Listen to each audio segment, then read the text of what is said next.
boa noite. Boa noite. Foi feita hoje à tarde uma vistoria aqui em Belo Horizonte, num galpão, onde funciona uma rodoviária clandestina. No local tem guichês de atendimento e até sala de espera. A rodoviária clandestina é procurada por muita gente que prefere o risco da atividade para pagar uma passagem mais barata.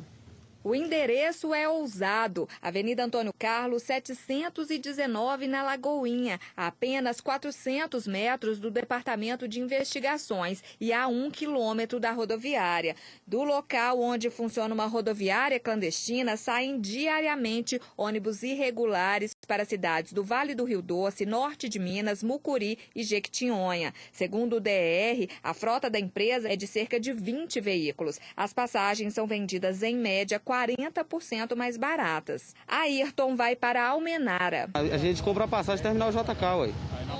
Terminal JK. Aqui em Belo Horizonte? Aqui em Belo Horizonte. E a passagem é bem mais barata? Bem mais em conta. Mas você sabe que é irregular ou você não sabe? Não.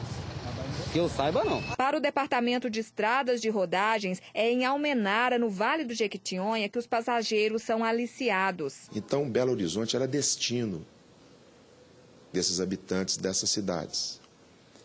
Inclusive, pessoas, muitas das vezes, estão pegando esses ônibus sem saber que eles são irregulares. Lá dentro foi improvisada uma estrutura para receber os passageiros. Tem guichê de atendimento, sala de espera com cadeira, televisão e até água. Mas o portão fica sempre assim, ó, fechado. As pessoas precisam bater e são orientadas a entrar e comprar a passagem. A movimentação no local é intensa. A todo momento chegam pessoas à procura de passagens, mas nem todos falam sobre o assunto ou explicam o que foram fazer lá. Você sabia que aqui era uma rodoviária? Não.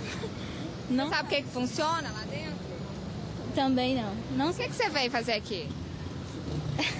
Deixa estar. Segundo o DR, os ônibus dessa empresa já foram apreendidos várias vezes. Alguns possuem liminar judicial e, quando possuem essa liminar, naturalmente, nós podemos autuar, ou seja, multar, mas não podemos prender. Então, essa outra rodoviária, que foi a transformação, acredito eu, de uma garagem rodoviária, isso é absolutamente ilegal. Vamos ao vivo ao local onde funciona a rodoviária clandestina, falar com a repórter Kiwane Rodrigues. Boa noite, Kiwane. Quais as novidades sobre essa vistoria feita hoje aí no galpão? Boa noite, Monique.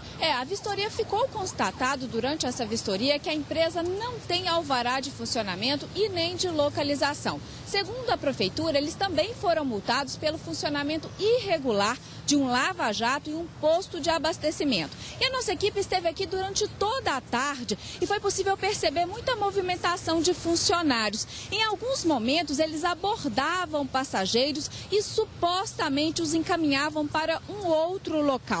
Monique, e os fiscais do DR e também da Receita Federal estiveram aqui durante a tarde, mas como não tinham autorização e a empresa estava fechada, eles não puderam entrar. Eu volto com vocês aí no estúdio. Obrigado, Kiwane.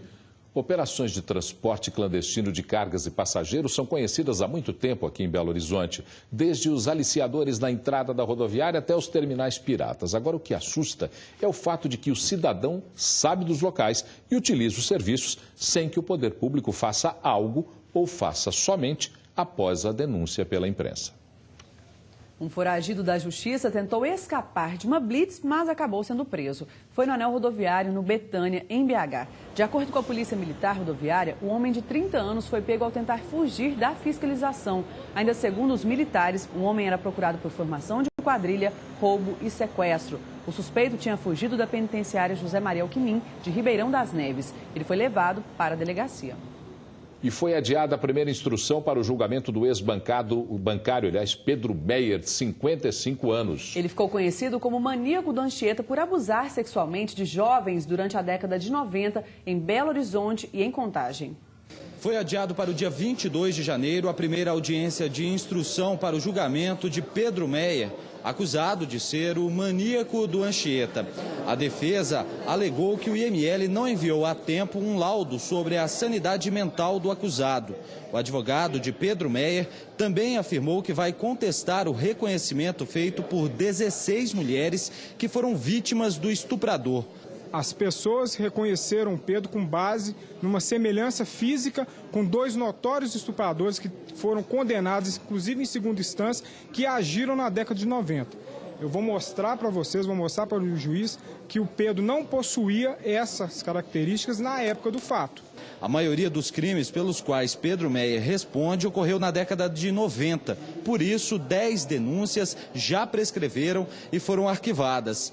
Em 28 de março deste ano, Pedro Meyer foi reconhecido por uma mulher vítima do estuprador em 1997. Ela seguiu Pedro até a casa dele, no bairro Anchieta, e chamou a polícia. Familiares das vítimas de Pedro Meyer estavam aqui para prestar depoimento como testemunhas e foram embora indignadas.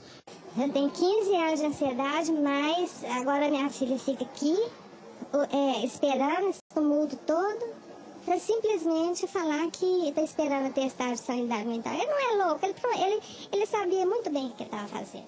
Ele é louco não, porque ele premeditava tudo muito bem. O comando da Polícia Militar vai abrir uma sindicância para apurar a agressão a um mototaxista em Uberaba. Tudo foi filmado por câmeras de segurança. Nas imagens, Marcelo Henrique de Moura Pena chega à central de mototáxi, conversa com a secretária da empresa e antes mesmo de estacionar o veículo é abordado. Começa uma discussão e um dos militares entra com Marcelo no estabelecimento. O policial o empurra, ele é agredido próximo à parede. O mototaxista é derrubado no chão e apanha. Policiais empurram outras pessoas que estavam no local. Um deles cai no chão. Em seguida, Marcelo é retirado da central e levado até uma viatura que não aparece nas imagens. A moto dele é levada por um militar. Alguns minutos depois, o camburão onde Marcelo estava deixa o local. Segundo o mototaxista, a postura dos policiais mudou quando souberam das imagens gravadas. Um dos policiais que agrediram a gente voltou no local para conferir as imagens. Até então minha moto estava presa, meu rádio, meu celular, minha carteira estava presa. A hora que ele voltou na AIS de volta, ele já foi liberando tudo. Procurado, o coronel da Polícia Militar, Laércio dos Reis Gomes, disse que está apurando o caso. Já recebemos a denúncia, a reclamação da própria pessoa que teria sido vítima desse fato. E a partir de amanhã eu vou instaurar uma apuração que é previsto nas nossas normas para apurar as responsabilidades, as possíveis falhas dos PMs, tanto administrativas quanto, eventualmente, alguma responsabilidade penal. 3 pessoas foram presas no bairro Estrela d'Alva, em Contagem. São suspeitos de ameaçarem comerciantes que não fechassem os seus estabelecimentos. É o chamado toque de recolher. Isso aconteceu durante uma operação da Polícia Militar em que um homem suspeito de ser traficante morreu numa troca de tiros. Na casa de um dos detidos, a polícia encontrou armas de uso restrito, drogas, dinheiro e joias.